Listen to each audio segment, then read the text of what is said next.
Diseñé 47 casas de seguridad para el cártel de Sinaloa entre 2008 y 2015. En 23 de ellas, construí cámaras de tortura con drenajes especiales para la sangre. Ahora, el FBI usa los planos que dibujé con mis propias manos como evidencia en juicios federales contra capos que alguna vez me pagaron millones. Mi nombre es Ernesto Villegas, pero en el mundo de la maña me conocían como el arquitecto. Y esta es mi confesión, porque ya no tengo nada que perder. Todo lo que toqué se convirtió en ceniza y sangre. Y si estás escuchando esto, es porque quiero que entiendas algo muy claro. Nadie entra a este mundo y sale limpio. Nadie. Nací en Culiacán, Sinaloa, en 1981. Mi padre era albañil y mi madre vendía tamales en un puesto cerca del mercado Rafael Buelna. Éramos pobres, pero no miserables. Teníamos un techo de lámina que sonaba como tambor cada vez que llovía y compartía una cama con mis dos hermanos menores en un cuarto que olía a humedad y cal. Crecí viendo a mi papá llegar cada noche con las manos destrozadas, llenas de cemento seco y cortadas, ganando 150 pesos diarios que apenas alcanzaban para el frijol y la tortilla. Mi madre se levantaba a las 4 de la mañana a preparar la masa, y yo la ayudaba antes de irme a la escuela, porque así ahorrábamos unos pesos. Esa fue mi infancia. Trabajo, pobreza y la promesa constante de que si estudiaba, podría salir de ahí. Pero Culiacán en los años 90 no era un lugar donde los sueños se cumplieran fácil. Era un lugar donde los narcos manejaban camionetas del año, usaban botas de piel exótica y cargaban fajos de billetes que hacían que los ojos de cualquier niño brillaran como si estuvieran viendo a Superman. Yo era bueno en matemáticas, muy bueno. En la secundaria sacaba puros dieces en geometría y álgebra, mientras mis compañeros batallaban con las ecuaciones más simples. Los maestros decían que tenía talento, que podría estudiar ingeniería, que podría ser alguien. Y yo me lo creí. Me lo creí con cada fibra de mi ser, porque era la única salida que veía de esa casa de lámina, donde mi madre lloraba en silencio cuando no alcanzaba el dinero para la renta. Terminé la prepa con un promedio altísimo y conseguí entrar a la Universidad Autónoma de Sinaloa para estudiar arquitectura. Mis padres lloraron el día que me aceptaron. Mi padre me abrazó con esas manos destruidas y me dijo: «Mijo, tú vas a ser el orgullo de esta familia». Yo tenía 18 años y creía que el mundo era mío. La universidad fue dura. No por las clases, sino por el dinero. Necesitaba libros, materiales, pasajes. Mis padres me daban lo que podían, pero no era suficiente. Empecé a trabajar como dibujante freelance para pequeñas constructoras, haciendo planos de casitas de interés social por 500 pesos cada uno. Trabajaba hasta las 3 de la mañana. Dormía 4 horas y llegaba a clases con los ojos rojos y la mente nublada. Pero seguía sacando buenas calificaciones porque tenía hambre. Hambre de salir de la pobreza. Hambre de darles a mis padres una vida mejor. Esa hambre me consumía y me mantenía vivo al mismo tiempo. Fue en tercer semestre cuando conocí a Rodrigo. Rodrigo Ochoa era un tipo de mi edad, compañero de clase, siempre bien vestido, con camioneta propia y un reloj que costaba más que todo lo que mi familia había ganado en un año. Al principio pensé que era hijo de algún empresario o político. Todos en la universidad sabíamos que había gente así, chamacos con dinero que estudiaban por hobby más que por necesidad. Rodrigo era simpático, carismático, el tipo de persona que caía bien a todos.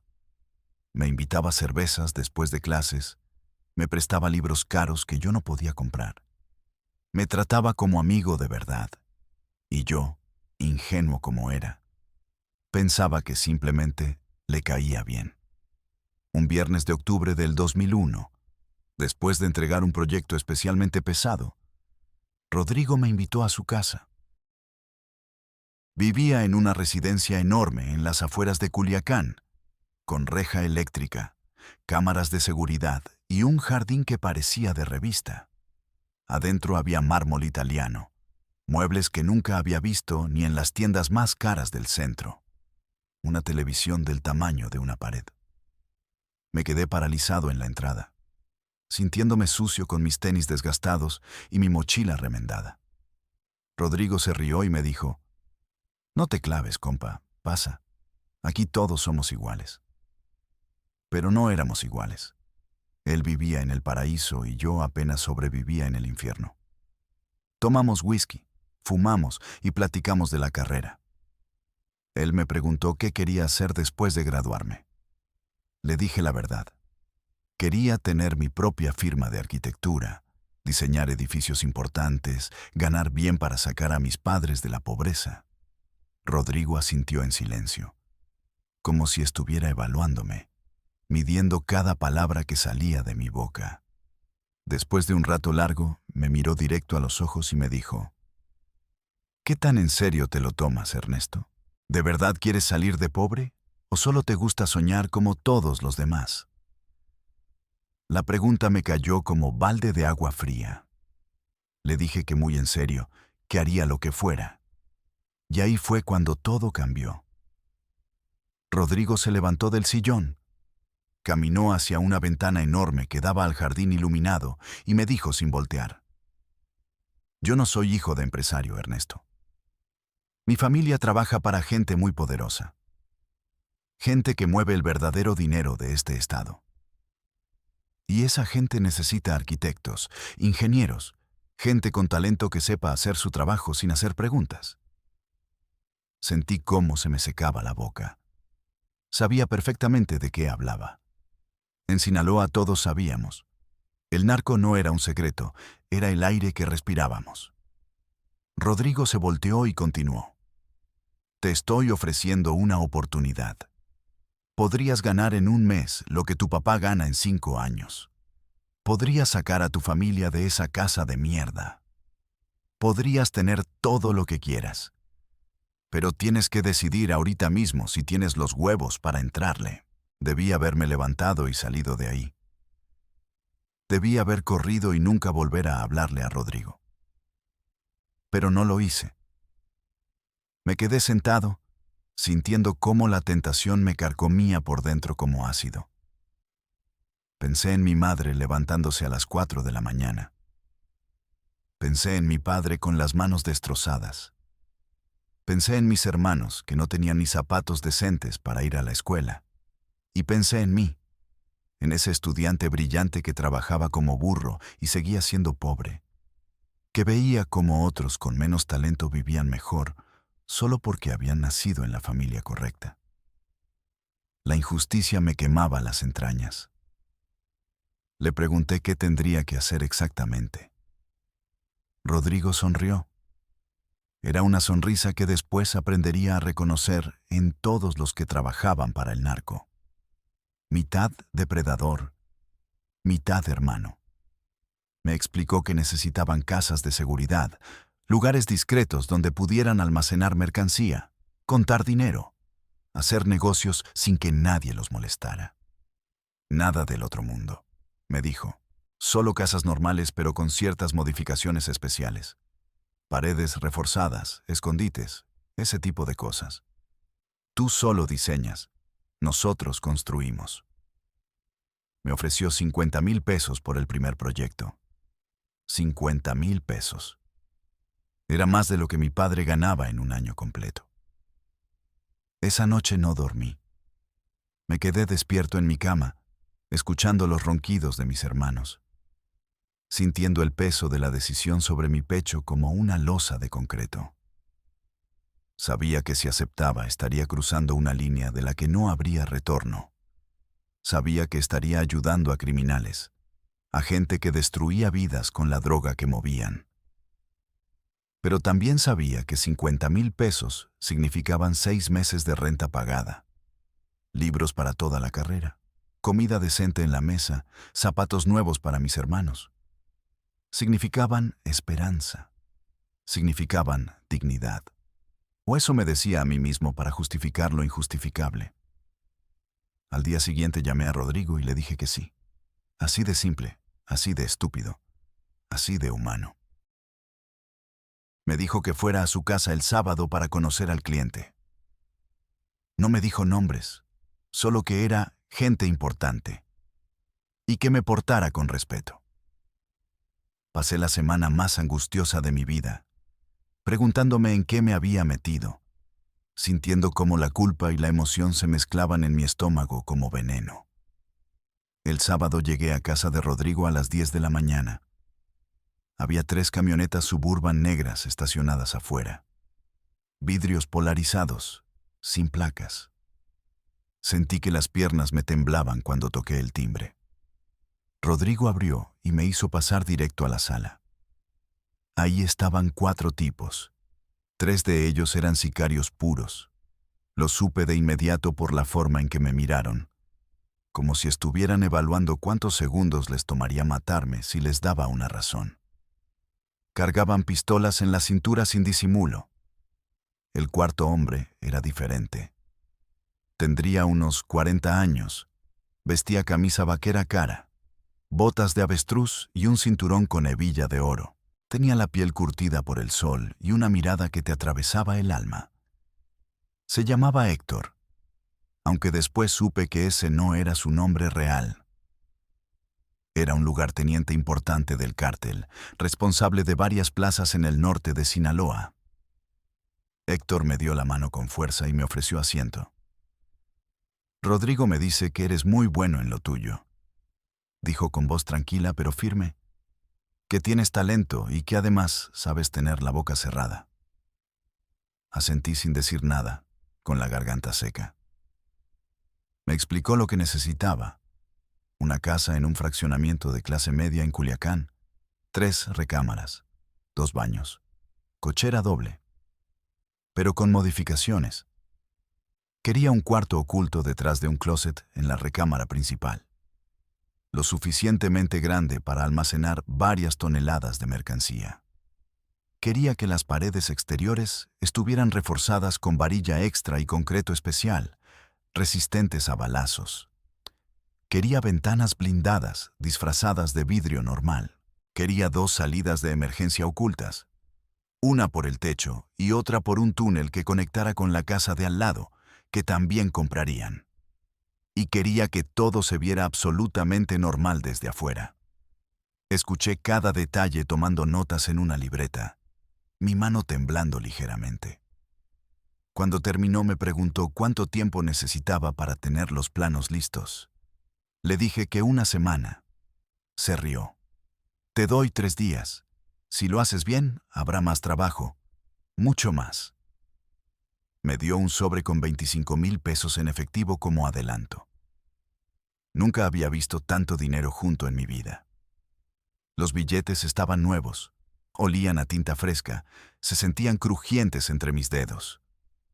Ese sobre era la promesa de todo lo que siempre había querido. Y también era mi sentencia de muerte, aunque todavía no lo sabía. Pasé esos 3 días encerrado en mi cuarto, dibujando como poseso. Diseñé cada detalle con precisión milimétrica. El mecanismo oculto del closet que se activaba con un resorte escondido. El refuerzo de las paredes que parecería simple remodelación en caso de inspección. Las salidas de emergencia disfrazadas. Usé todo mi conocimiento, toda mi creatividad, todo mi talento para crear la guarida perfecta. Y cuando terminé, cuando vi los planos completos extendidos sobre mi escritorio, sentí orgullo. Orgullo genuino por el trabajo bien hecho. No pensé en las toneladas de droga que pasarían por ese cuarto oculto. No pensé en las vidas que se destruirían por esa mercancía. Solo pensé en que había hecho un trabajo impecable y que iba a cobrar 50,000 pesos por él. Le entregué los planos a Rodrigo, quien los revisó con Héctor. Estuvieron 1 hora analizando cada detalle, midiendo, calculando. Finalmente Héctor levantó la vista y me miró con algo que podría haber sido respeto. «Está cabrón», dijo. Muy profesional. Se nota que sabes lo que haces. Me dio el resto del pago en otro sobre igual de grueso. Y luego dijo las palabras que sellarían mi destino. Bienvenido al equipo, arquitecto. Vas a diseñar muchas casas para nosotros, muchas. Salí de ahí con 100,000 pesos en la mochila, sintiendo que flotaba. Esa misma tarde fui con mis padres y les di 30,000 pesos. Les dije que había ganado un concurso de arquitectura, que era un premio por un diseño innovador. Mi madre lloró abrazándome. Mi padre me miró con esos ojos cansados, llenos de orgullo, y me dijo: «Sabía que lo lograrías, mijo. Sabía que eras especial». Esa noche cenamos carne por primera vez en meses. Mis hermanos rieron. Mi madre cantó mientras lavaba los platos, y yo me sentí como un héroe, como el salvador de mi familia. No sabía que acababa de vender mi alma, y que cada peso de ese dinero estaba manchado con sangre que todavía no se había derramado, pero que pronto correría como río. Esa fue la primera vez, la primera casa, la primera traición a todo lo que me habían enseñado sobre el bien y el mal. Y lo peor es que fue fácil, tan fácil que la segunda vez ni siquiera lo dudé. Parte 2. La iniciación y el ascenso. El segundo proyecto llegó 3 semanas después. Rodrigo me llamó un martes por la noche y me dijo que Héctor quería verme al día siguiente. Esta vez ya no sentí el miedo paralizante de la primera reunión. Sentí emoción. Emoción por el dinero que venía, por demostrar que podía hacerlo de nuevo. Por confirmar que no había sido suerte, sino verdadero talento. Me vestí con ropa nueva que había comprado con parte de esos 100,000 pesos. Unos jeans de marca y una camisa que me hacía ver menos como estudiante muerto de hambre y más como profesional. Cuando llegué a la casa de Rodrigo, Héctor ya estaba ahí con 2 tipos diferentes a los de la vez anterior. Uno de ellos era más joven, tendría unos 25 años, tatuajes en los brazos y una cicatriz que le cruzaba la mejilla derecha. El otro era un hombre mayor, gordo, con cara de sapo y ojos pequeños que me estudiaban con desconfianza. Héctor fue directo al grano. Necesitaban otra casa, pero esta vez en Mazatlán, en la zona turística. El reto era mayor. Tenía que verse como casa de vacaciones de clase alta, con alberca, terraza con vista al mar, acabados de lujo. Pero debajo de esa fachada necesitaban un búnker completo. Un sótano oculto de 100 metros cuadrados, con sistema de ventilación independiente. Paredes de concreto reforzado de medio metro de espesor. Puerta blindada disfrazada como parte del piso de la cocina. Y lo más importante, que fuera completamente invisible, incluso con detectores de metales o escáneres térmicos. Me explicó que ese lugar se usaría para reuniones importantes, para contar dinero grande y para resolver problemas internos. No me dijo qué significaba resolver problemas internos, pero yo no era idiota. Sabía que hablaba de torturas, de ejecuciones, de hacer desaparecer gente, y aún así acepté. Me ofrecieron 150,000 pesos por ese proyecto. 150,000. Era una cifra obscena, casi inmoral considerando que mi padre seguía ganando 150 pesos al día, rompiéndose el lomo. Pero yo ya había cruzado la línea. Ya había probado ese dinero fácil y mi cerebro había reconfigurado completamente su sistema de valores. Cuando tienes hambre de verdad, cuando has pasado años viendo a tu familia sufrir por falta de dinero, cuando has tenido que decidir entre comprar un libro para la escuela o comer ese día, el dinero deja de ser solo papel. Se convierte en libertad, en dignidad, en poder. Y yo había descubierto que podía tener todo eso simplemente usando mi talento de una forma que nunca imaginé en la universidad. Tardé 2 semanas en completar ese diseño. Fue el proyecto más complejo que había hecho en mi vida. Tuve que investigar sistemas de ventilación militar, técnicas de construcción de búnkeres, formas de aislar señales electromagnéticas. Pasaba las noches en bibliotecas buscando información técnica, las tardes en mi cuarto dibujando y redibujando planos. Bajé 5 kilos en esas 2 semanas porque apenas comía. Solo tomaba café y fumaba cigarro tras cigarro mientras trabajaba. Pero cuando terminé, cuando vi el diseño completo, supe que era una obra maestra. Había logrado crear una casa de lujo completamente funcional, con un búnker invisible que solo podría descubrirse demoliendo toda la estructura. El acceso estaba oculto bajo una baldosa de la cocina, que se levantaba con un mecanismo hidráulico activado por una secuencia específica de presión en ciertos puntos del piso. El sótano tenía su propio generador eléctrico oculto en una cámara sellada. Sistema de aire que parecía ser parte de la ventilación normal de la casa. Y las paredes estaban diseñadas con una técnica de doble capa que engañaría cualquier escáner. Cuando le presenté los planos a Héctor, su reacción fue diferente a la primera vez. No solo mostró aprobación, mostró asombro genuino. Llamó a más gente para que viera el diseño. Llegaron 3 tipos más, todos con pinta de jefes importantes, con relojes que costaban más que casas enteras, con esa actitud de poder que solo tienen los que matan sin consecuencias. Estuvieron 2 horas revisando cada detalle, haciendo preguntas técnicas que respondí con seguridad porque conocía mi trabajo a la perfección.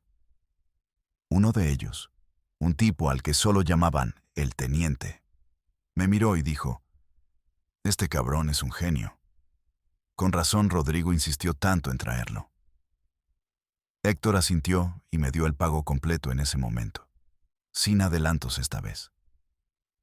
Me entregó 2 fajos de billetes de 500 envueltos en plástico. Pesaban. El dinero pesa cuando es tanto que ya no cabe en una cartera normal. Pero lo que vino después del pago fue lo que realmente cambió todo. Héctor me puso una mano en el hombro y me dijo: «Ernesto, ya no eres un freelancer. Ahora trabajas para nosotros de tiempo completo. Te vamos a pagar un sueldo base de 100,000 pesos mensuales más comisión por cada proyecto. Pero hay reglas. Primera, nunca preguntas para qué se usan las casas. Segunda, nunca hablas de este trabajo con nadie, ni con tu familia, ni con tu novia si llegas a tener una, ni con tu perra si tienes. Tercera, cuando te llamamos, dejas todo y vienes. Y cuarta, una vez que entras, no sales.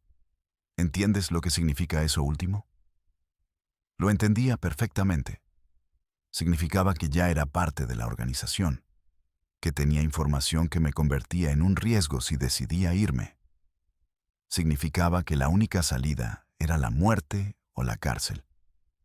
Y aún así dije que sí, porque 100,000 pesos al mes era más de lo que jamás soñé ganar, y porque ya estaba demasiado adentro para retroceder. Esa noche regresé a casa de mis padres con una mentira nueva. Les dije que me habían contratado en una firma de arquitectura muy importante, que diseñaba proyectos para inversionistas privados con mucho dinero. Les di 50,000 pesos y les dije que era mi primer sueldo. Mi madre casi se desmaya. Mi padre me abrazó tan fuerte que sentí que me quebraba las costillas. Esa misma semana buscamos una casa nueva para ellos. Una casa de verdad con paredes de ladrillo. 3 cuartos, patio. En una colonia segura. Firmamos el contrato de renta y nos mudamos en 2 días. Ver a mi madre llorar de felicidad en su nueva cocina. Ver a mis hermanos corriendo por los cuartos gritando de emoción. Ver a mi padre sentado en la sala tocando las paredes como si no pudiera creer que eran reales. Eso me hizo sentir que había tomado la decisión correcta. Me convencí de que el fin justificaba los medios. De que estaba haciendo el bien aunque usara dinero sucio. De que era un Robin Hood moderno robándole a los narcos para darle a mi familia pobre. qué pendejo era.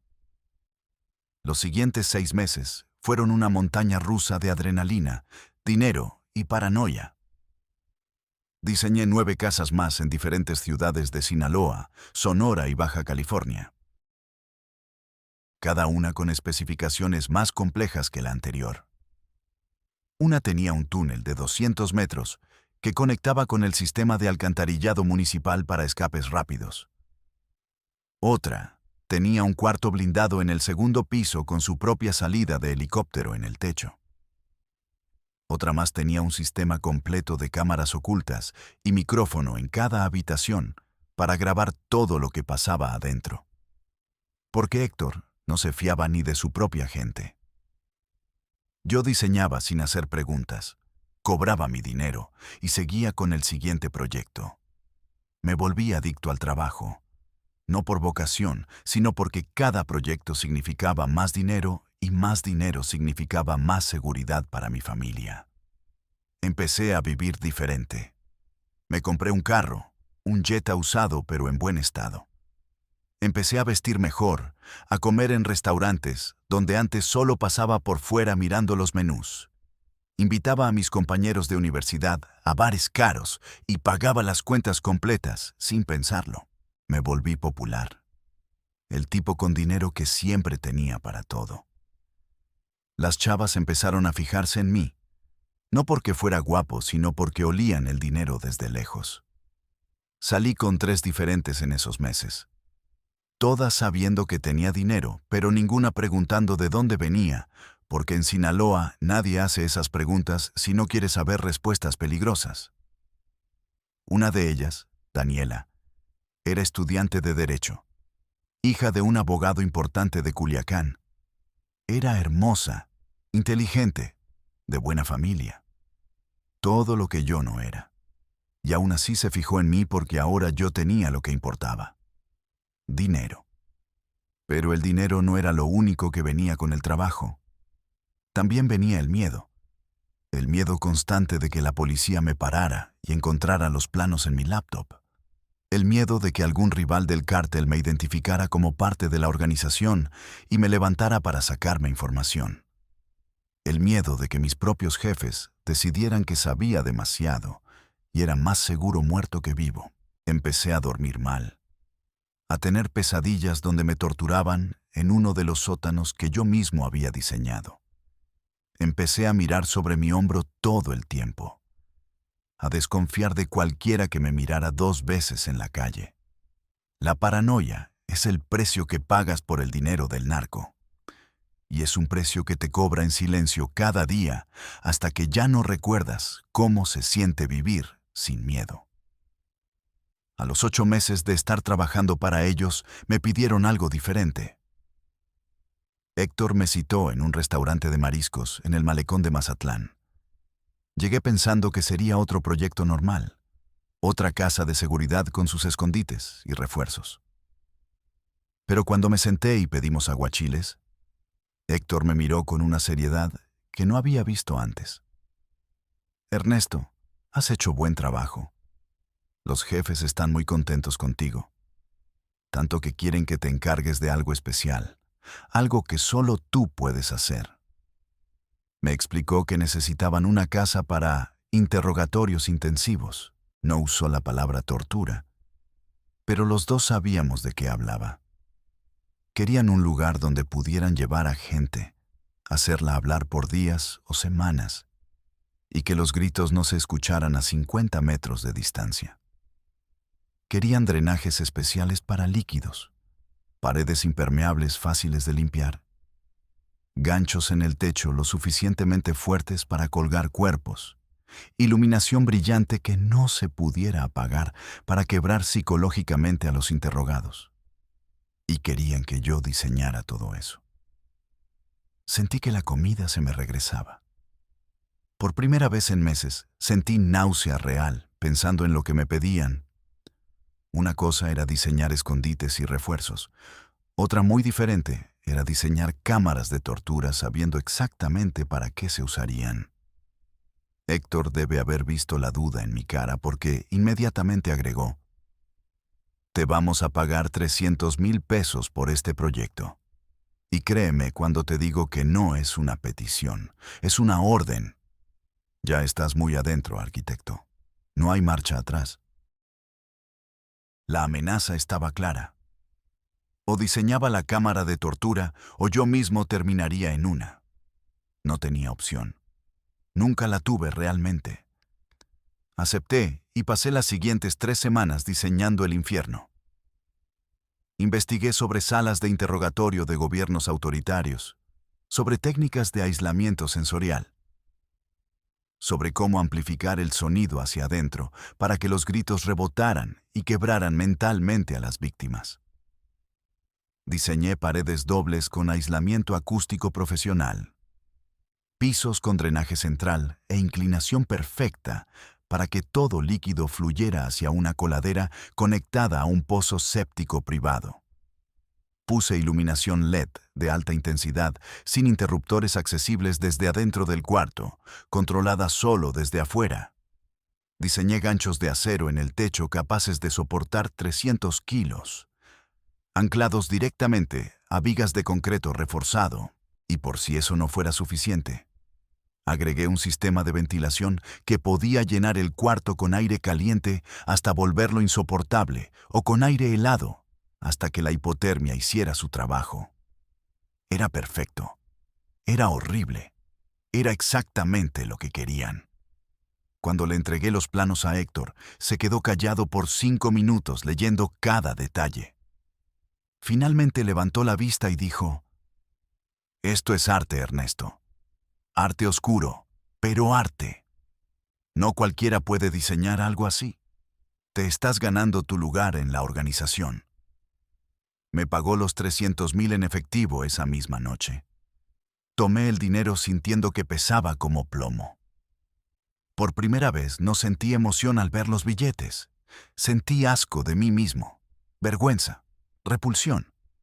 Pero igual me lo guardé. Igual lo gasté. Igual seguí. Esa casa se construyó en un pueblo perdido cerca de Badiraguato. Nunca vi el resultado final construido. Pero un día, Rodrigo me mostró fotos. Se veía exactamente como mis planos, con todos los detalles implementados a la perfección. Y entonces me mostró otra foto. Una foto de un tipo colgado de los ganchos que yo había diseñado, desnudo, sangrando, con la cara destrozada a golpes. Rodrigo se rió al ver mi expresión. Ese cabrón era soplón. Cantó todo lo que sabía en 2 días. Tu diseño funciona de maravilla, arquitecto. Sentí que iba a vomitar. Salí corriendo al baño y vomité hasta que solo salió bilis. Esa noche no dormí. Vi esa foto en mi cabeza una y otra vez, imaginando los gritos que se habían quedado atrapados en esas paredes que yo diseñé. La sangre que había corrido por ese drenaje que yo calculé con precisión matemática. Había diseñado la máquina perfecta para destruir seres humanos y ahora tenía que vivir con eso. Pero la vida continúa. El dinero sigue llegando. Y uno se acostumbra a todo, incluso al horror. Diseñé 6 cámaras de tortura más en el siguiente año. Cada una perfeccionando detalles de la anterior, cada una más eficiente, más silenciosa, más efectiva para quebrar cuerpos y mentes. Me volví el especialista, el tipo al que llamaban cuando necesitaban un lugar para hacer desaparecer a alguien lentamente. Y con cada proyecto nuevo venía más dinero, más poder, más respeto dentro de la organización. También venía más culpa, más pesadillas, más vasos de whisky antes de dormir para apagar los gritos imaginarios que escuchaba en mi cabeza. Para finales del 2010 ya era conocido en todo Sinaloa dentro del mundo del narco. No por mi nombre real, sino por mi apodo, el arquitecto. Los jefes de diferentes células me pedían proyectos. Héctor me presentó con gente más arriba en la jerarquía del cártel. Conocí a lugartenientes que manejaban toneladas de drogas semanalmente, que tenían ejércitos privados de 50 o 100 sicarios, que tomaban decisiones sobre la vida y muerte de cientos de personas. Y todos me trataban con un respeto especial, porque yo era el que diseñaba sus fortalezas, el que les daba ventajas sobre sus enemigos y la ley. Era intocable dentro de la organización porque mi talento era demasiado valioso. Me sentía poderoso. Me sentía importante. Me sentía como un dios decidiendo la arquitectura del infierno. El dinero ya no era problema. Tenía más de 2 millones de pesos ahorrados en efectivo escondidos en diferentes lugares. Le compré una casa propia a mis padres. No rentada, sino comprada con escrituras a su nombre. Les compré muebles nuevos. Les di dinero para que mi padre por fin dejara de trabajar y descansara sus manos destruidas. Metí a mis hermanos a escuelas privadas. Regalé un carro nuevo a mi madre, aunque ella no sabía manejar, solo porque podía. Me compré una camioneta Ram del año, una casa para mí solo en un fraccionamiento residencial, ropa de marca, relojes caros. Viví como rico durante 2 años sin trabajar un día normal en mi vida. Todo era diseñar casas para criminales, cobrar millones, gastar sin preocupaciones, repetir. Pero había un precio que todavía no había pagado completo. Un precio que se cobra de formas que no esperas. Daniela, mi novia de entonces, empezó a hacer preguntas sobre mi trabajo. Le había dicho la misma mentira que a todos, que trabajaba para una firma privada de arquitectura para clientes de alto perfil. Pero ella era inteligente y algo no le cuadraba. ¿Por qué nunca podía decir nombres de clientes? ¿Por qué todos mis proyectos eran confidenciales? ¿Por qué a veces desaparecía por semanas sin poder decir dónde estaba? Una noche, después de coger en mi casa nueva, me confrontó directo. Ernesto, trabajas para los narcos, ¿verdad? Lo dijo sin rodeos, mirándome a los ojos, esperando que le mintiera otra vez. Pero estaba cansado de mentir. Estaba cansado de cargar solo con el peso de lo que hacía. Así que le dije la verdad. Le conté todo. Las casas de seguridad, las cámaras de tortura, el dinero, el miedo.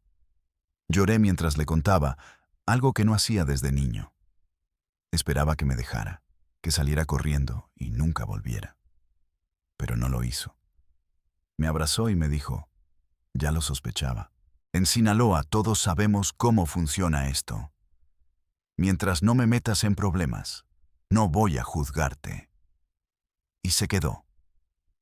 Se quedó porque el dinero también la compraba a ella. Porque disfrutaba la vida de lujo tanto como yo. Porque en el fondo todos tenemos un precio y el de ella era alto, pero no inalcanzable. Nos casamos en 2011 en una boda discreta pero cara. Invitamos solo a familia cercana y algunos amigos de confianza. No invité a nadie del trabajo porque mezclar ambos mundos era peligroso. Pero igual llegaron regalos. Héctor me mandó un sobre con $100,000 en efectivo y una nota que decía, para que empieces bien tu matrimonio. Sigue siendo valioso para nosotros. Otros jefes mandaron regalos caros. Pantallas, muebles, botellas de whisky de miles de dólares. Mi esposa estaba feliz, mis padres orgullosos, y yo muerto por dentro sabiendo que cada regalo venía manchado con la sangre de gente que había gritado hasta quedarse sin voz en cuartos que yo diseñé. Pero la fiesta continúa cuando tienes dinero. Y yo seguí diseñando, seguí cobrando, seguí viviendo en una burbuja de lujo construida sobre cemento mezclado con sangre y lágrimas. No sabía entonces que esa burbuja pronto reventaría y que cuando lo hiciera todo mi mundo se vendría abajo en llamas y metralla. No sabía que el infierno que había diseñado para otros terminaría siendo mi propia prisión. Pero eso vendría después. Por ahora, en 2011, yo era el arquitecto y estaba en la cima de mi reino de hormigón y horror. Parte 3. El horror cotidiano. Para 2012, ya había diseñado 23 casas de seguridad completas y 8 cámaras de tortura especializadas. Mi reputación dentro del cártel era sólida como concreto armado.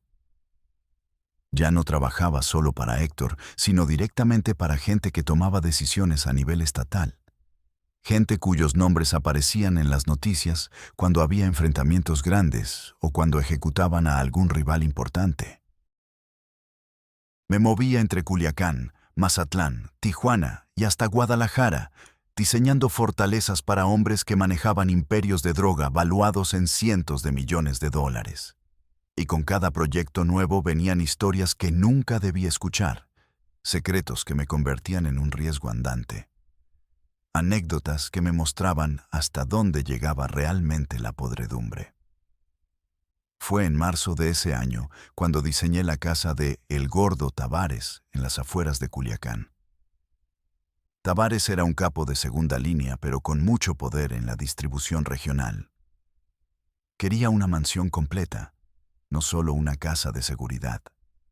3 pisos, alberca olímpica, cancha de tenis, caballerizas. Todo en un terreno de 5 hectáreas, rodeado de muro perimetral de 4 metros. Pero debajo de toda esa opulencia, quería un búnker que funcionara como centro de operaciones completo. Sala de juntas, cuarto de comunicaciones con equipos de radio encriptados, armería para 200 rifles. Y por supuesto, su propia cámara de interrogatorios. El presupuesto era de 15 millones de pesos solo en construcción, sin contar los acabados de lujo. A mí me pagaron 800,000 pesos por el diseño completo. 800,000 pesos por 2 meses de trabajo. Era obsceno, era adictivo. Durante la construcción de esa casa conocí el verdadero rostro del negocio. Tavares me invitó varias veces a supervisar personalmente el avance de la obra, porque no confiaba en que los contratistas siguieran mis especificaciones al pie de la letra. Cada vez que iba lo encontraba haciendo negocios. Un día llegué y había 12 tipos descargando camionetas llenas de paquetes envueltos en plástico y cinta canela. Cocaína. Toneladas de cocaína apilándose en el garaje temporal como si fueran ladrillos de construcción. Tavares me vio llegar y ni siquiera trató de ocultarlo. Me saludó con una cerveza en la mano y me dijo: ¿Ves todo esto, arquitecto? Esto es solo lo que muevo en una semana. Imagínate el año completo. Hizo cuentas en voz alta como si estuviera presumiendo una buena inversión en la bolsa. Cada kilo me cuesta $2,000 en Colombia. Lo vendo aquí en 8,000. En Estados Unidos se va hasta en 30,000. Son márgenes de ganancia que ningún negocio legal puede darte. Por eso este negocio nunca va a morir. Porque las matemáticas siempre van a estar de nuestro lado. Otra vez llegué y había una fiesta en plena construcción. Narcocorridos a todo volumen, buchanas y coñac caros regados por todos lados. Y al menos 20 mujeres hermosas, que obviamente no estaban ahí por su conversación interesante. Tavares estaba rodeado de sus lugartenientes y sicarios, todos armados hasta los dientes. Todos celebrando algo que nunca me dijeron qué era. Me jalaron a la fiesta, me pusieron una buchana en la mano y una muchacha en las piernas. Tenía quizá 19 años.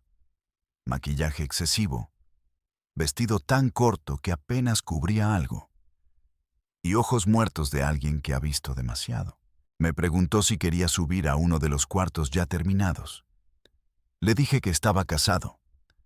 Se rió con una risa que no llegaba a sus ojos y me dijo: «Aquí todos están casados, papi. Eso no importa». Me quité de ahí con la excusa de revisar unos planos, pero la realidad es que me dio pánico quedarme. Pánico porque estaba en medio de criminales celebrando con armas y coca, porque sabía que si en ese momento caía la Marina o un grupo rival, yo iba a morir con todos ellos sin importar que solo fuera el arquitecto. Pero lo que realmente me mostró el fondo del pozo fue el día que presencié un interrogatorio. No quería estar ahí. Nunca quise. Pero Tavares insistió en que viera cómo funcionaba mi diseño en acción. Diseñaste esta belleza. Mereces ver para qué sirve, me dijo con una sonrisa que me heló la sangre. Me llevó al sótano de su casa nueva, a la cámara que yo había diseñado con tanto cuidado y precisión. Había un tipo amarrado a una silla de metal que había especificado en mis planos. Desnudo, golpeado, sangrando de la boca y la nariz. No tendría más de 25 años. Tavares me explicó sin que preguntara. Este pendejo vendía cristal en mi plaza sin pagar piso. Se creía muy verga porque es sobrino de un comandante de la municipal. Ya veremos qué tan verga es. Lo que vino después fueron 20 minutos que me perseguirán hasta el día que me muera. Golpes con bate de madera en las costillas hasta que escuché cómo se quebraban. Picana eléctrica en los testículos hasta que el tipo gritó con una voz que no parecía humana. Preguntas sobre quién más vendía sin permiso, dónde guardaba la mercancía, quién lo protegía. Y finalmente, cuando ya había cantado todo, un tiro en la nuca que llenó de sangre y sesos las paredes impermeables que yo diseñé para que fueran fáciles de limpiar. Vi cómo la sangre corría perfectamente hacia el drenaje central, exactamente como lo calculé. Vi cómo 2 sicarios metían el cuerpo en bolsas negras de plástico grueso. Vi cómo lavaban todo con manguera de presión, y en 10 minutos el cuarto quedaba limpio como si nada hubiera pasado. Mi diseño funcionaba a la perfección, y yo vomité en una esquina hasta que no quedó nada en mi estómago, excepto bilis y arrepentimiento. Tavares me palmó la espalda mientras yo trataba de recuperar el aliento. No te preocupes, arquitecto. La primera vez todos se impresionan. Ya te acostumbrarás. Pero yo no quería acostumbrarme. No quería que eso se volviera normal. Esa noche llegué a mi casa y Daniela me encontró sentado en la oscuridad de la sala, temblando, tomando whisky directo de la botella. Le conté lo que había visto. Ella me abrazó y me dijo, «Ya sabías para qué usaban los cuartos que diseñas. Ahora solo lo viste con tus ojos. No cambia nada». Pero sí cambiaba todo. Una cosa es saber en abstracto que tu trabajo sirve para torturar gente. Otra muy diferente es ver a un ser humano morir frente a ti en un lugar que tú creaste específicamente para ese propósito. Esa noche no dormí. Me quedé despierto escuchando los gritos en mi cabeza, viendo esa sangre corriendo por mi drenaje perfecto, preguntándome en qué me había convertido. Pero el dinero tiene una forma de anestesiar la conciencia. Una semana después, ya estaba trabajando en el siguiente proyecto. 2 semanas después, ya había racionalizado todo. Yo no torturé a nadie. Yo no jalé el gatillo. Solo diseñé un cuarto. La culpa es de quien lo usa, no de quien lo construye. Me repetía esas mentiras como mantras hasta que casi me las creía. Casi. Los siguientes meses fueron una espiral de proyectos cada vez más extremos. Diseñé una casa en Tijuana con un incinerador industrial oculto en el sótano, grande suficiente para quemar cuerpos completos sin dejar rastro. El cliente me explicó muy claro para qué lo quería. Los muertos pesan y ocupan espacio. Es mejor convertirlos en ceniza. Cobré $1 millón por ese proyecto y me emborraché 3 días seguidos después de entregar los planos. Diseñé otra casa en Sonora con un pozo de 50 metros de profundidad en el patio trasero, forrado con concreto y con tapa hidráulica automática. Nunca me dijeron explícitamente para qué era, pero yo no era idiota. Era una fosa común privada. Un lugar para tirar cuerpos y olvidarse de ellos. Cobré $600,000 y compré un Rolex con parte de ese dinero, como si gastar en lujo pudiera lavar el origen sucio del efectivo. También conocí a la gente de verdad importante. No los lugartenientes ni los jefes regionales, sino los que mandaban a los que mandaban. Un día Héctor me recogió en su camioneta y me dijo que íbamos a una reunión especial. Manejamos 2 horas hasta un rancho perdido en la sierra. Había retenes de sicarios cada kilómetro, tipos con cuernos de chivo y lanzagranadas cuidando el camino. Cuando llegamos al rancho, había al menos 50 camionetas blindadas estacionadas. Adentro de la casa principal había una reunión de capos. Gente cuyas fotos yo había visto en las noticias con recompensas de millones de dólares sobre sus cabezas. Gente que manejaba el negocio a nivel internacional, que negociaba directamente con carteles colombianos y células en Europa y Asia. Me presentaron como el arquitecto, el mejor que tenemos. Uno de los capos, un tipo al que solo llamaban el ingeniero, aunque supe después que su verdadero apodo era otro. Me estudió con ojos de serpiente y me dijo: «He visto tu trabajo. Las casas de Mazatlán y Tijuana son obras de arte. Voy a necesitar que diseñes algo para mí, algo grande, algo que la DEA y la Marina nunca puedan encontrar aunque lo tengan enfrente». Le diseñé un complejo completo. Una finca de 20 hectáreas con casa principal, 3 casas de huéspedes y debajo de todo un búnker de 3 niveles, con capacidad para almacenar 50 toneladas de droga. Sala de comunicaciones con tecnología militar. Cuartos para 30 personas, generadores independientes, pozo de agua propio y túneles de escape que conectaban con 3 puntos diferentes a kilómetros de distancia. Era básicamente una base militar subterránea disfrazada de rancho de lujo. Me pagaron 5 millones de pesos por ese proyecto. 5 millones. Era más dinero del que mi padre había ganado en toda su vida. Y yo lo cobré sabiendo exactamente qué se movería por esos túneles. Cuánta miseria y muerte se almacenaría en esos sótanos. Para 2013 ya había ahorrado más de 20 millones de pesos. Tenía propiedades a mi nombre y al nombre de Daniela y mis padres. Tenía 3 carros de lujo. Tenía inversiones en negocios legales que usaba para lavar el dinero. Una gasolinera, 2 restaurantes, una constructora de fachada. Vivía como millonario, sin haber trabajado un día en algo legal después de graduarme. Mis antiguos compañeros de universidad trabajaban por 15,000 pesos al mes en firmas normales, diseñando fraccionamientos de interés social y oficinas corporativas aburridas. Y yo ganaba en un mes lo que ellos en 5 años, diseñando palacios para el diablo. Pero el éxito en este negocio también te hace famoso entre la gente equivocada. Empecé a recibir ofertas de carteles rivales. Primero fue un acercamiento discreto de gente del cártel Jalisco Nueva Generación.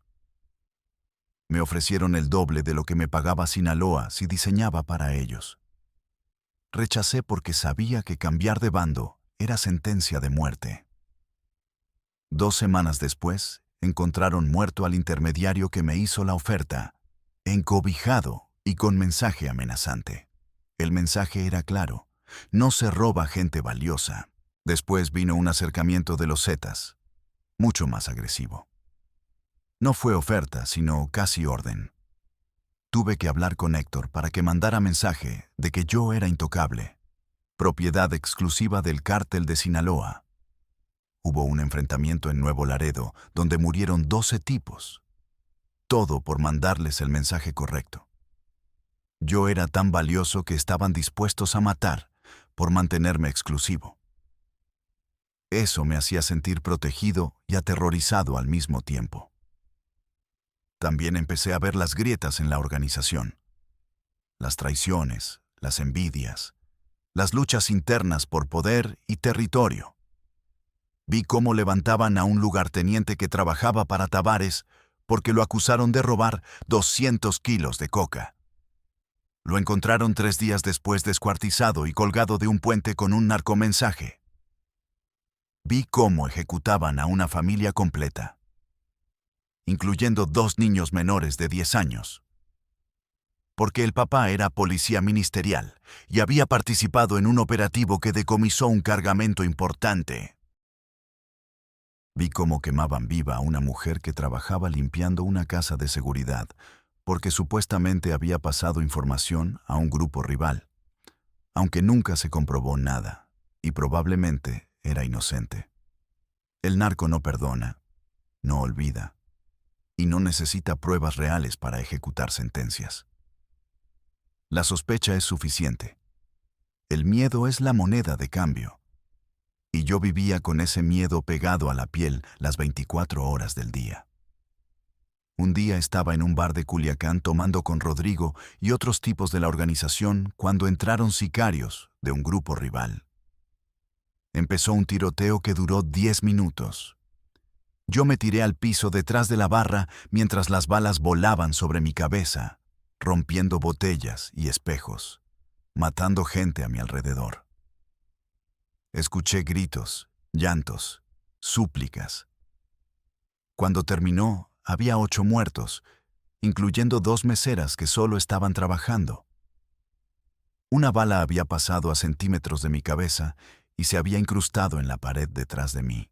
Esa noche entendí que no importaba qué tan valioso fuera para la organización. Una bala perdida no distingue entre sicarios y arquitectos.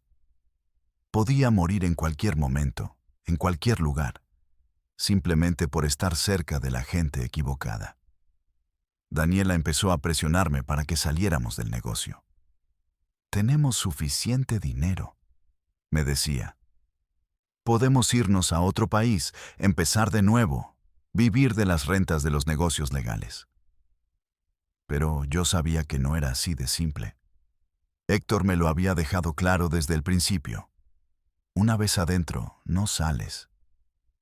Yo sabía dónde estaban las casas de seguridad. Conocía las rutas de distribución, había visto las caras de los jefes máximos. Era un riesgo andante. Si intentaba salirme, me matarían a mí y probablemente a toda mi familia para asegurarse de que los secretos murieran conmigo. Estaba atrapado en una jaula de oro de la que no había salida excepto la muerte o la prisión. Pero seguía diseñando, seguía cobrando, seguía viviendo un día a la vez, esperando que la suerte no se me acabara. Diseñé 14 proyectos más en 2013 y 2014. Cada uno más complejo, más caro, más manchado de sangre. Y con cada proyecto nuevo sentía cómo se me moría algo por dentro.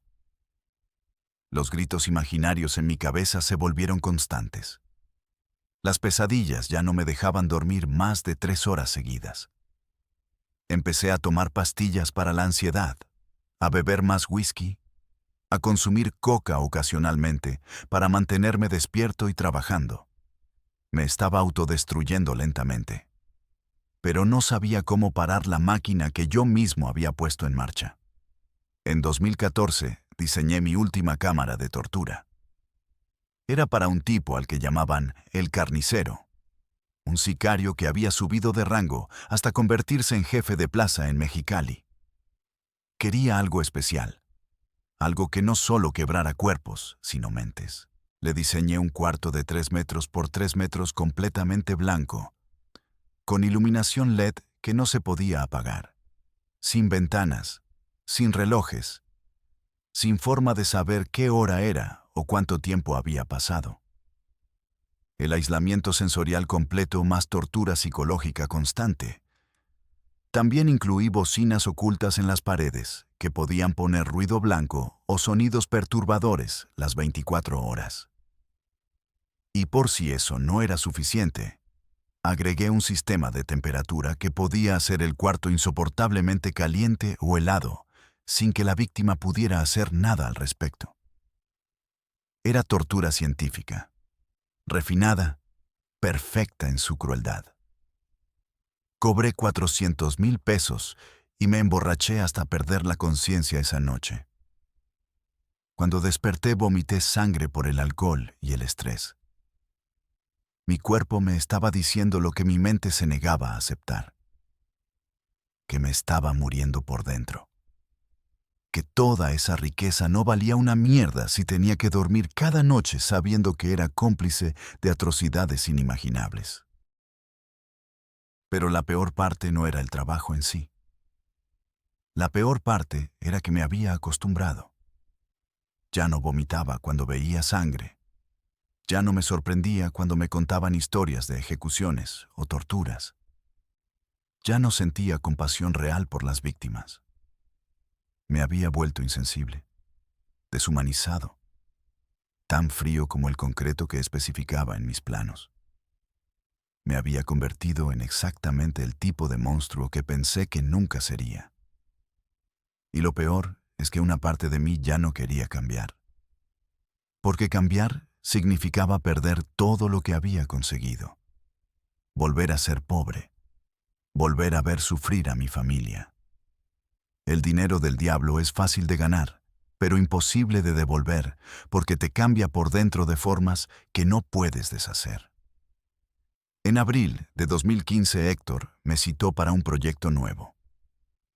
Pero esta vez había algo diferente en su voz, algo urgente, casi desesperado. Cuando llegué a la reunión, me di cuenta por qué. La presión del gobierno estaba aumentando.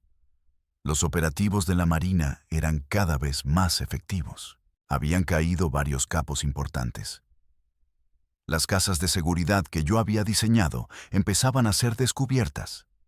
Y cuando las encontraban, cuando entraban los militares y veían las cámaras de tortura, cuando encontraban restos humanos y evidencia de atrocidades, todo eso se documentaba.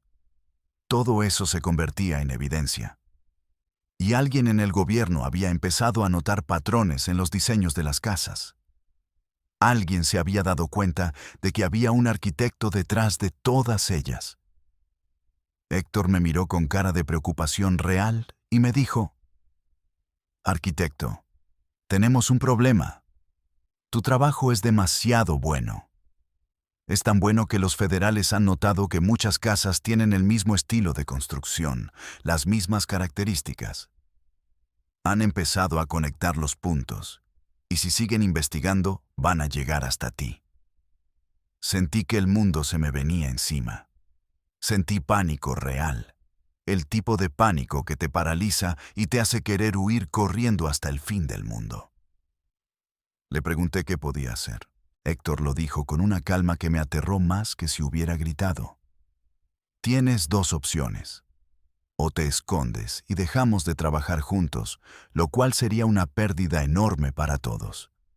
O sigues trabajando pero con mucho más cuidado, cambiando tu estilo, variando los diseños, haciendo todo para que no se pueda rastrear. Y si algún día te agarran, no sabes nada de nadie. No nos conoces. Nunca trabajaste para nosotros. ¿Entiendes?» Entendí perfectamente. Entendí que si caía, caía solo. Entendí que todo el dinero, toda la protección, todo el respeto que me habían dado, desaparecería en un segundo si me convertía en un riesgo para ellos. En ese momento supe que mi tiempo se estaba acabando, que la máquina que había construido estaba a punto de colapsar y aplastarme en el proceso, y no tenía idea de cómo detenerla. Parte 4. El punto de quiebre. La advertencia de Héctor se quedó clavada en mi cerebro como astilla envenenada. Por primera vez en años sentí miedo real.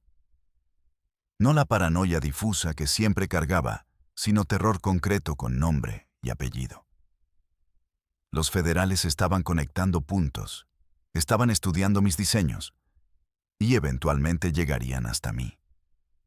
Era cuestión de tiempo. Empecé a dormir aún peor que antes. Me despertaba a las 3 de la mañana empapado en sudor frío, imaginando que la Marina tumbaba mi puerta.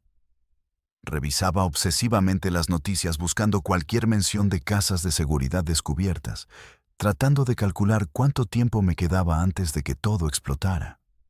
En mayo de 2015 cayó una de las casas más grandes que había diseñado. El complejo en Sonora con el búnker de 3 niveles. Fue un operativo masivo. Helicópteros, 200 marinos, equipo táctico completo. Encontraron 12 toneladas de cocaína, 30 millones de dólares en efectivo, un arsenal de 150 armas largas y lo peor, restos humanos de al menos 8 personas en diferentes estados de descomposición. Las noticias mostraron las imágenes, los túneles que diseñé con tanto cuidado, la cámara de tortura con manchas de sangre todavía visibles en las paredes impermeables, el sistema hidráulico que ocultaba entradas. Un analista del gobierno apareció en televisión diciendo: "Este lugar muestra un nivel de sofisticación arquitectónica poco común. Creemos que existe un diseñador profesional trabajando para el cártel". Cuando escuché eso, me paralicé. Daniela estaba junto a mí viendo las noticias y me apretó la mano tan fuerte que me dolió. "Ernesto, tenemos que irnos, ya, antes de que sea demasiado tarde". Pero irme no era tan simple. Tenía propiedades, negocios, familia. ¿A dónde íbamos? ¿Cómo explicaba mi desaparición? Y más importante, ¿me dejarían irme? Llamé a Héctor esa misma noche.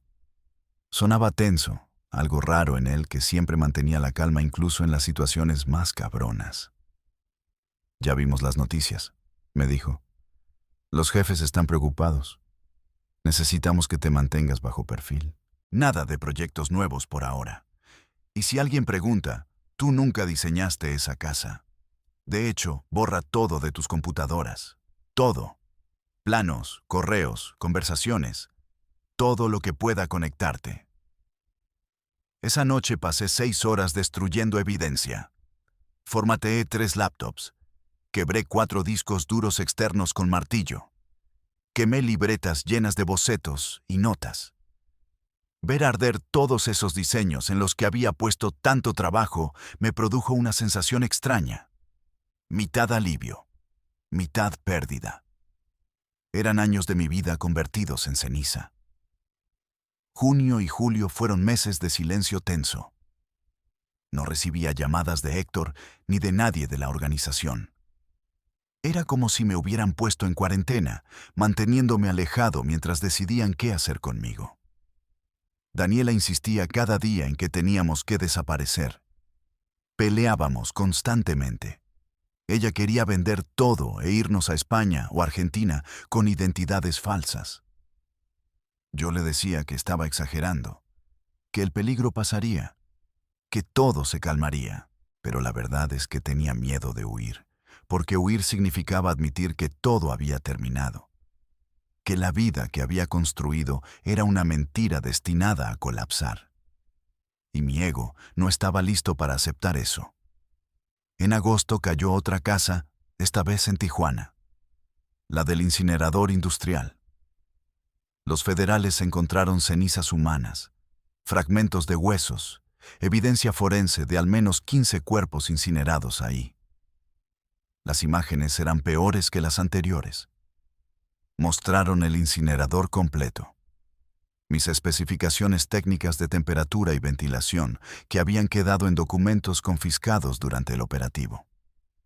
Un perito forense declaró en una conferencia de prensa: "Este dispositivo fue diseñado específicamente para eliminar evidencia humana. No es algo improvisado, es ingeniería criminal avanzada". Cada palabra era como puñalada directa a mi conciencia. Esa noche me emborraché hasta perder el conocimiento. Daniela me encontró tirado en el piso del baño a las 4 de la mañana. Vómito por todos lados, llorando como niño. Me ayudó a limpiarme y me llevó a la cama. Se acostó junto a mí y me dijo algo que nunca olvidaré: "Ernesto, ya no eres el chavo que conocí. El dinero te convirtió en otra persona, y esa persona me da miedo". Tenía razón. Tenía toda la puta razón. Septiembre trajo la traición que temía desde el principio. Rodrigo, mi amigo, el que me había metido a este mundo, fue arrestado en un operativo en Culiacán. Lo agarraron con 2 kilos de coca y 300,000 pesos en efectivo. Nada mayor, pero suficiente para meterlo a la cárcel varios años. Cuando me enteré sentí que el suelo se abría bajo mis pies. Rodrigo sabía todo de mí. Me había reclutado. Me había presentado con Héctor. Conocía cada casa que había diseñado. Si decidía cantar para reducir su sentencia, yo estaba muerto. Llamé a Héctor en pánico. Su respuesta fue fría como témpano. Ya lo sabemos, estamos evaluando la situación. Mantente listo para moverte si es necesario. Esas palabras significaban que si Rodrigo hablaba, yo tendría que desaparecer inmediatamente o terminaría con una bala en la cabeza antes de que pudiera hablar también. Pasé 2 semanas en agonía esperando noticias. No salía de mi casa. Había comprado una pistola 9 milímetros y la tenía siempre cerca, aunque no sabía realmente si sería capaz de usarla. Daniela empacó maletas con ropa y documentos importantes, listas para salir corriendo en cualquier momento. Mis padres me llamaban preguntando si estaba bien porque hacía semanas que no los visitaba. Les mentía diciéndoles que estaba ocupado con proyectos importantes.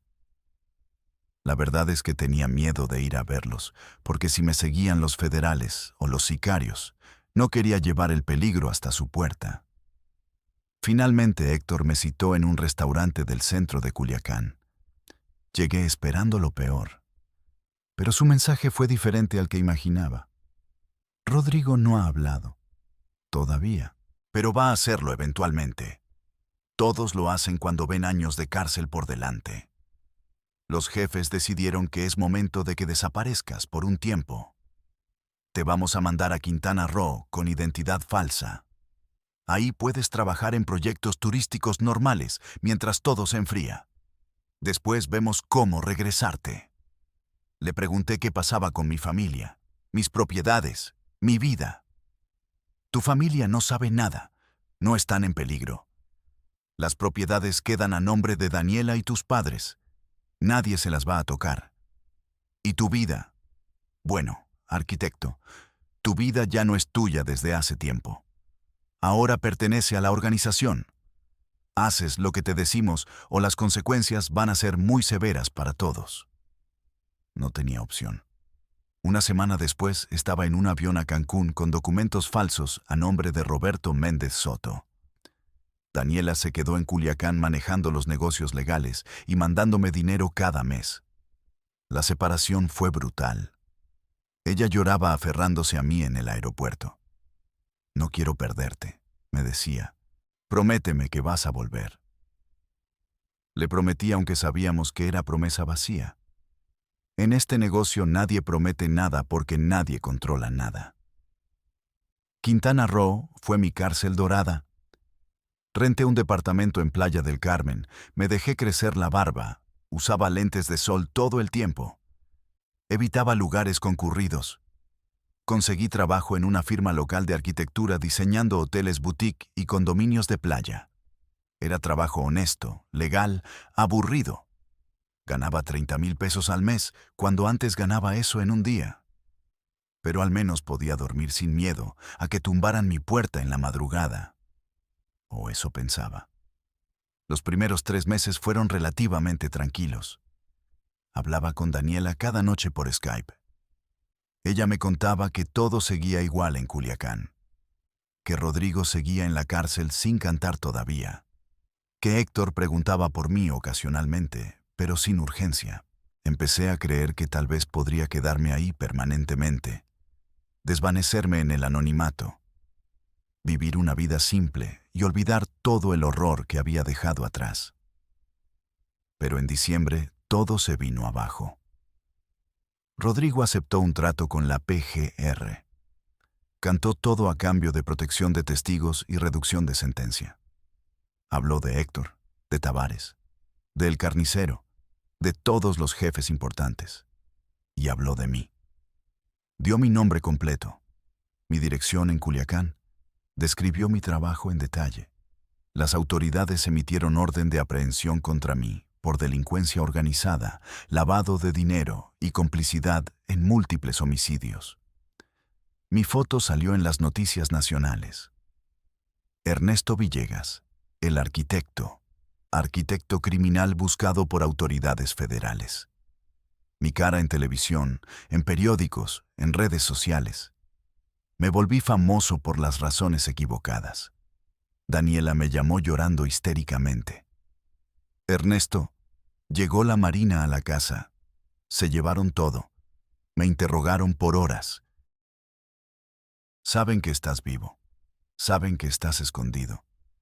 Te están buscando por todo el país. Mi familia también fue interrogada. Mis padres, que nunca supieron realmente a qué me dedicaba, se enteraron por los federales de que su hijo era cómplice de narcotraficantes. Mi padre tuvo un ataque al corazón por el shock y terminó hospitalizado 3 días. Mi madre no dejaba de llorar, preguntándose dónde había fallado en mi educación. Mis hermanos fueron acosados en sus trabajos y escuelas. Destruí a mi familia tratando de salvarla de la pobreza. La ironía era tan cruel que dolía físicamente.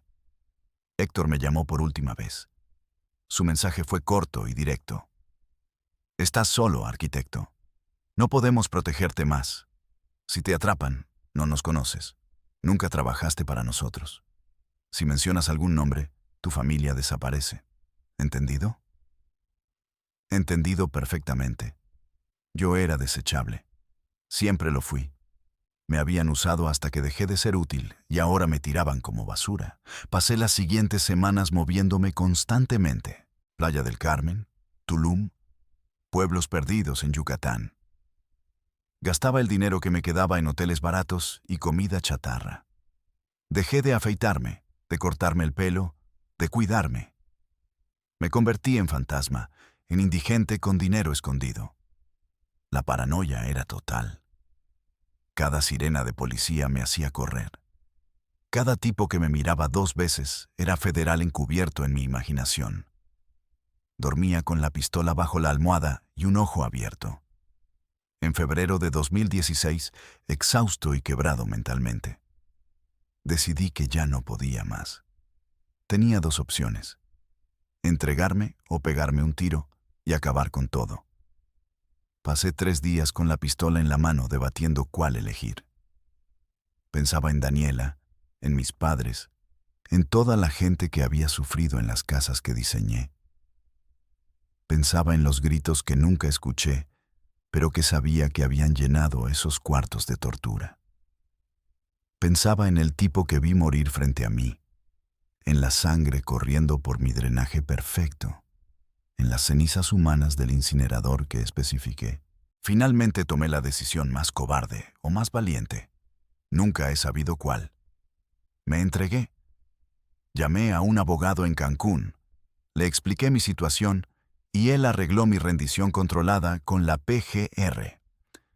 El 18 de febrero de 2016 me entregué en las oficinas federales de Cancún. Me esposaron, me leyeron mis derechos, me subieron a una camioneta blindada. Vi mi reflejo en el vidrio. Un tipo de 35 años que parecía de 50, delgado hasta los huesos, con barba de loco y ojos muertos. El arquitecto había caído, y con él caía todo el imperio de hormigón y sangre que había construido. Me trasladaron a Ciudad de México al penal de máxima seguridad. Me procesaron por 23 cargos diferentes. Las evidencias eran abrumadoras. Planos confiscados en las casas caídas con mi firma digital. Testimonios de Rodrigo y otros arrestados que me identificaban. Rastros financieros de los millones que había ganado. Mi abogado me dijo que enfrentaba al menos 40 años de prisión sin posibilidad de reducción. 40 años. Moriría en la cárcel. Pero la PGR me ofreció un trato. Si testificaba contra los jefes del cártel, si daba detalles de todas las casas que diseñé, si ayudaba a localizar búnkeres y túneles todavía activos, podrían reducir mi sentencia a 15 años, con posibilidad de libertad condicional en 10. Era traicionar a gente que me mataría sin pensarlo si pudiera alcanzarme. Pero esa gente ya me había traicionado primero. Me había abandonado cuando dejé de serles útil. No les debía lealtad. No les debía nada excepto odio por haberme convertido en lo que era. Acepté el trato. Canté. Canté como pinche perico durante meses. Di nombres, direcciones, especificaciones técnicas de cada casa. Dibujé mapas de memoria señalando cada búnker, cada túnel, cada escondite que había diseñado. Mi testimonio ayudó a desmantelar 15 casas de seguridad más y llevó al arresto de 8 jefes regionales importantes. Me convertí en el testigo estrella de la PGR contra el cártel de Sinaloa. Y con cada declaración firmaba mi propia sentencia de muerte, porque si algún día salía de prisión no duraría 24 horas vivo en las calles. Ahora estoy aquí, en el penal federal, cumpliendo el 10º año de mi condena. Salgo en 2 años si me aprueban la libertad condicional. ¿Pero salir a qué? ¿A dónde voy?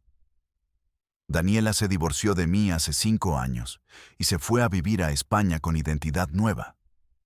Mis padres murieron, mi padre del corazón y mi madre de vergüenza y tristeza 2 años después.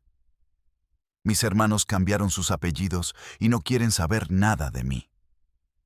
No tengo familia, no tengo amigos, no tengo futuro. Solo tengo esta confesión y la esperanza de que sirva para algo, de que alguien la escuche y entienda el precio real que se paga por el dinero fácil. Las casas que diseñé ahora las usa el FBI como evidencia en juicios internacionales contra el narcotráfico. Mis planos están en museos criminológicos como ejemplo de arquitectura criminal avanzada. Estudiantes de criminología analizan mis diseños tratando de entender la mente detrás de ellos. Me volví famoso, pero como el arquitecto del infierno, como el tipo que vendió su alma por dinero y ayudó a construir el imperio del dolor. Y lo peor es que si pudiera regresar el tiempo, si tuviera 22 años otra vez en esa sala con Rodrigo ofreciéndome 50,000 pesos por el primer proyecto, no sé si rechazaría la oferta. ¿Por qué la pobreza duele tanto como la culpa? Porque ver sufrir a tu familia por falta de dinero destroza el alma igual que diseñar cámaras de tortura. Porque todos tenemos un precio, y el mío era más bajo de lo que me gustaría admitir. Esta es mi confesión. Esta es mi advertencia. El dinero del narco no es dinero. Es deuda con el diablo que cobran con intereses de sangre y años de vida. Y cuando firmas ese contrato con tu primer diseño, con tu primera casa, con tu primer trabajo sucio, ya no hay vuelta atrás. Solo hay caída libre hasta que te estrellas contra el fondo. Y créeme, el fondo duele más de lo que jamás imaginaste. Parte 5. La caída y la confesión final. El día que me entregué a las autoridades federales en Cancún, fue el día que dejé de ser Ernesto Villegas y me convertí en expediente número 4782-P, GR-2016. Me raparon la cabeza. Me pusieron el uniforme naranja de reo federal. Me tomaron fotos de frente y perfil como si fuera animal catalogado. El traslado a Ciudad de México duró 7 horas en una celda móvil sin ventanas, esposado de pies y manos, acompañado por 4 federales armados que me miraban como si fuera bomba a punto de explotar. No hablaron conmigo en todo el trayecto. Yo tampoco quería hablar. Solo quería que terminara, que todo acabara de una vez. El penal federal de máxima seguridad es exactamente lo que suena. El fin del mundo rodeado de concreto y alambre de púas. Muros de 10 metros de altura, torres de vigilancia cada 50 metros, francotiradores en los techos, cámaras en cada pasillo. Es una cárcel diseñada para que nadie escape y para que nadie de afuera pueda sacarte, aunque quisiera. Cuando las puertas de acero se cerraron detrás de mí, sentí que cerraban el ataúd. Esto era mi tumba y yo mismo había cavado cada metro de ella con mis diseños malditos. Me pusieron en celda de aislamiento los primeros 6 meses por mi seguridad. La PGR sabía que si me mezclaban con población general no duraría una semana vivo. El cártel tiene brazos largos que llegan hasta adentro de las prisiones. Hay sicarios cumpliendo condena que matarían por un cigarro.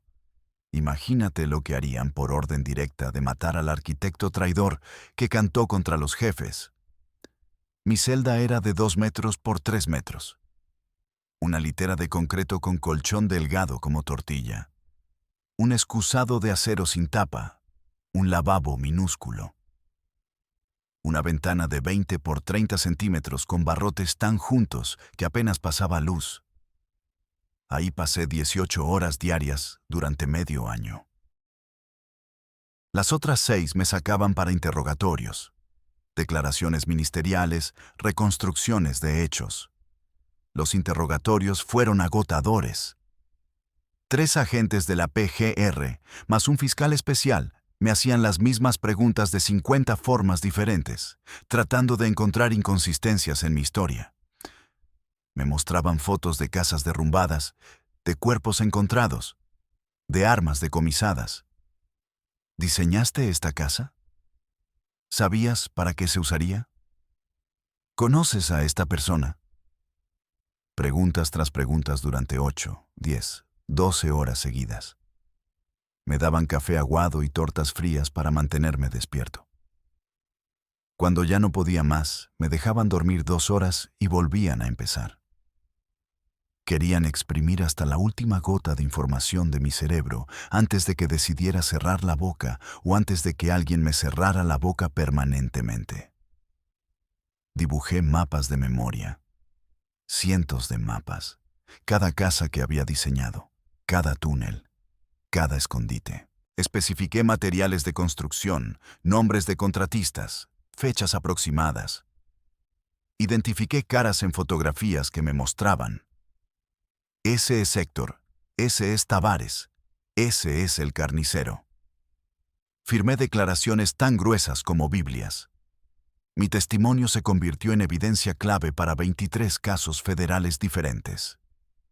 Jueces, fiscales, agentes me felicitaban por mi cooperación. Pero yo no me sentía héroe. Me sentía Judas cobrando sus 30 monedas de plata en forma de reducción de sentencia. A los 6 meses me transfirieron a un módulo especial para testigos protegidos dentro del mismo penal. Ahí había otros 15 reos que también habían cantado contra diferentes organizaciones criminales, ex sicarios, ex contadores del narco, ex policías corruptos que se voltearon. Todos vivíamos separados de la población general. Todos éramos ratas en jaulas de oro vigiladas 24 horas.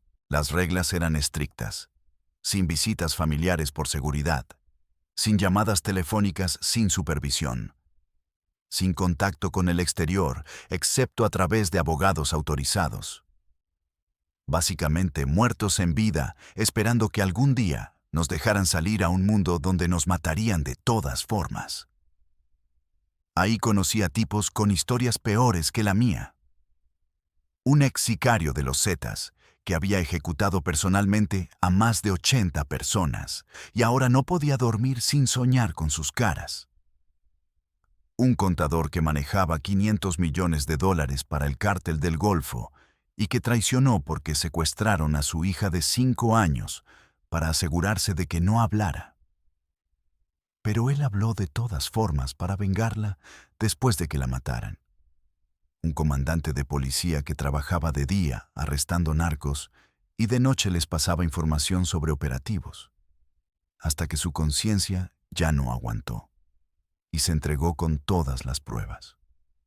Historias de horror, traición, violencia y arrepentimiento demasiado tardío. Éramos los despojos del narco, los que sobrevivimos pero perdimos el alma en el proceso. Los primeros 2 años en prisión fueron los más duros. Daniela todavía me visitaba cada 2 meses, siempre llorando, siempre preguntándome por qué no habíamos huido cuando tuvimos oportunidad. Yo no tenía respuestas que la satisficieran. Solo podía decirle que lo sentía, que la amaba, que ojalá pudiera cambiar el pasado. Pero las disculpas no devuelven el tiempo perdido ni borran las decisiones tomadas. Para el tercer año sus visitas se espaciaron. Cada 4 meses, luego cada 6. Empezó a mencionar que había conocido a alguien más, un tipo normal con trabajo honesto que la trataba bien. No la culpé. Ella tenía derecho a rehacer su vida.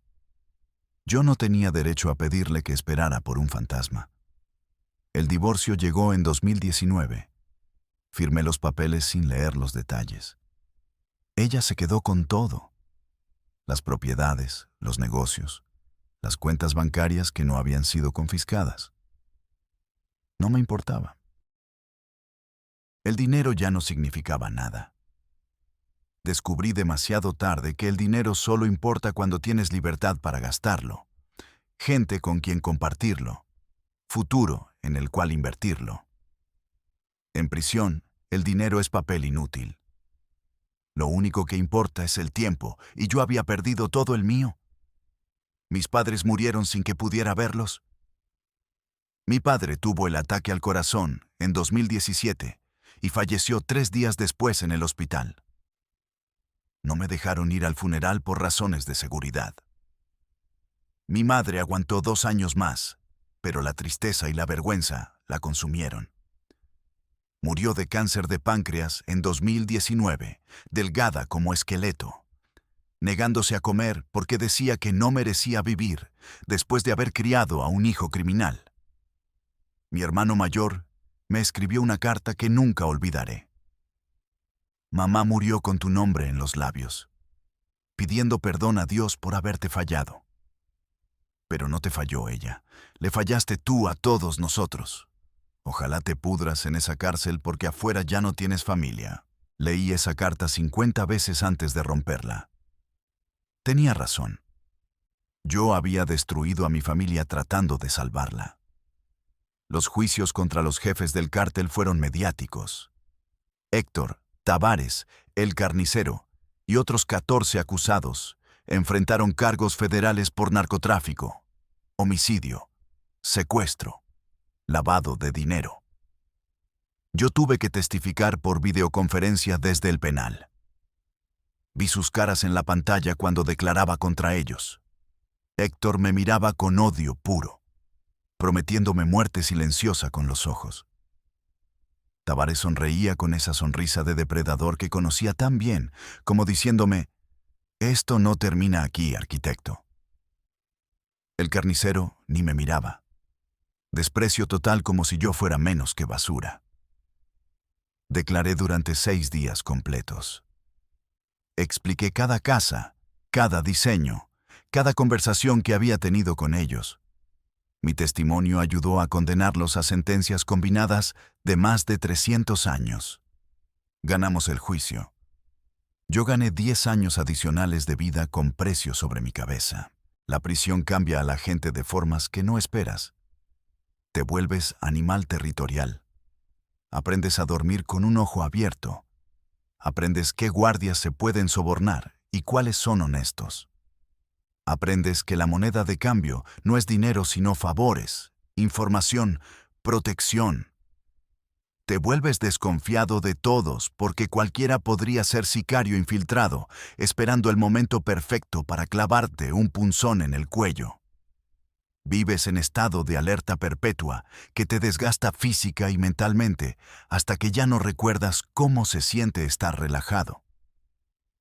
Intentaron matarme 3 veces. La primera fue a los 8 meses. Un tipo que trabajaba en la cocina trató de envenenar mi comida con raticida. Lo descubrieron porque el idiota usó demasiado y la comida olía a químico. La segunda fue al 1 año y medio.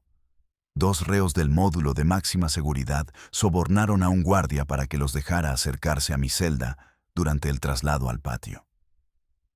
Me atacaron con punzones hechos de cepillos de dientes afilados. Entonces, terminé con 12 puntazos en espalda y brazos, pero sobreviví porque llegó otro guardia que disparó al aire y los detuvo.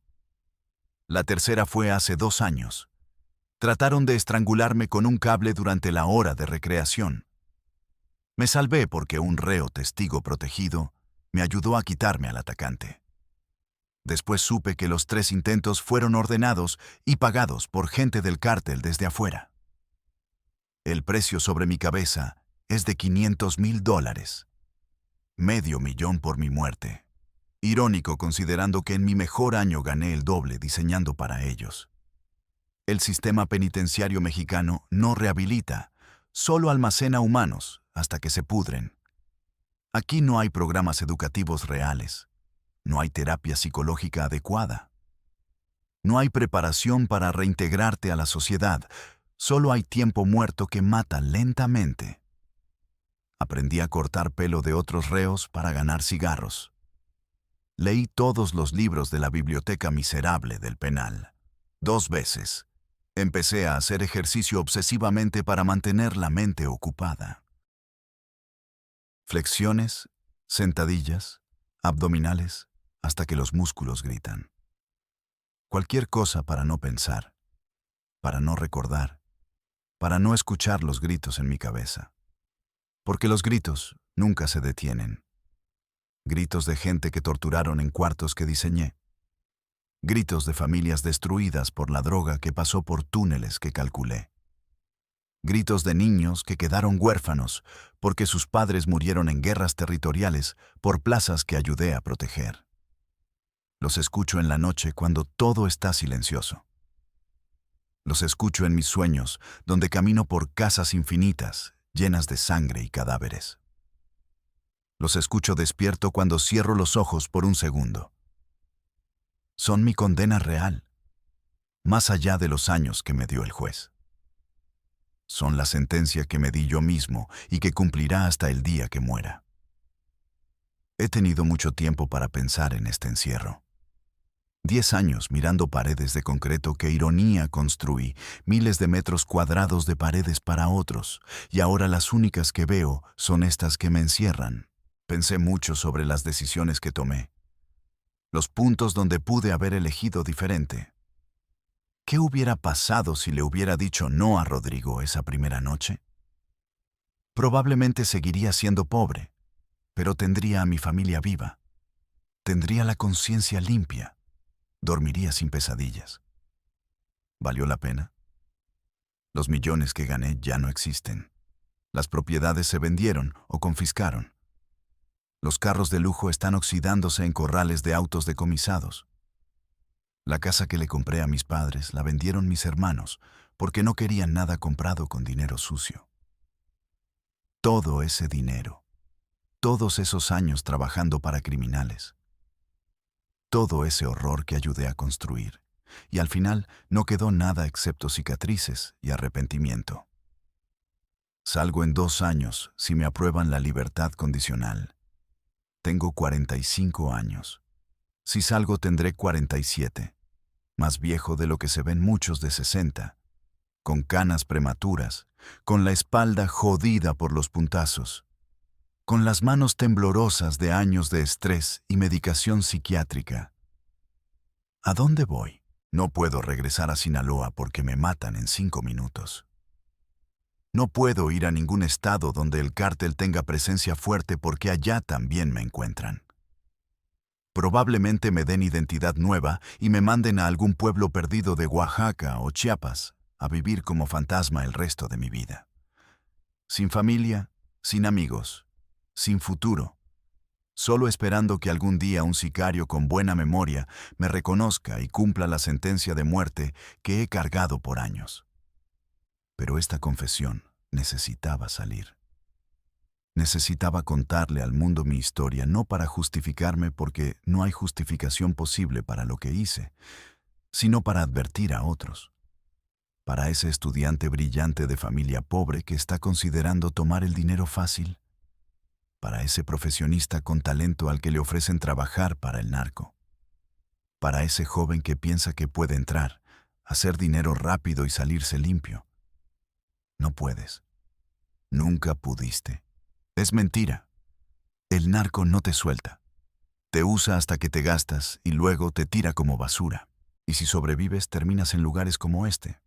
O peor, terminas en fosas clandestinas sin nombre ni lápida. Diseñé 47 casas de seguridad, 8 cámaras de tortura especializadas, incontables escondites, túneles, búnkeres. Calculé cada ángulo, cada medida, cada especificación con precisión de ingeniero. Puse todo mi talento, toda mi creatividad, toda mi inteligencia al servicio del mal. ¿Y para qué? ¿Para comprar carros que ya no existo? ¿Para darle casa a padres que murieron odiando lo que me convertí? ¿Para vivir 2 años de lujo falso antes de 10 años de infierno real? Las matemáticas no cuadran. Nunca cuadraron. Simplemente estaba demasiado cegado por el dinero para verlo. El FBI usa ahora mis diseños como material educativo en su academia de entrenamiento.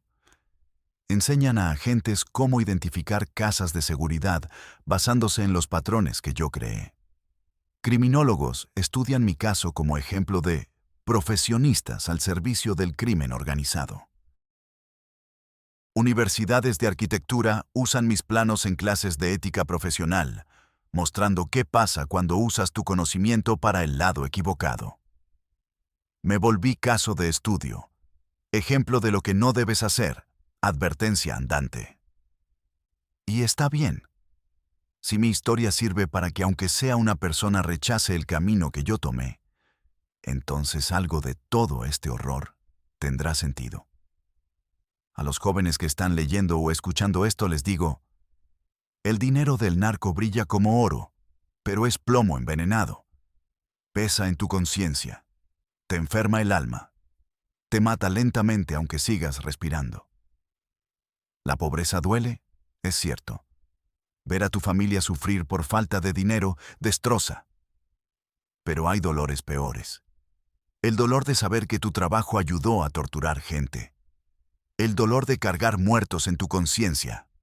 El dolor de ver a tus padres morir de vergüenza.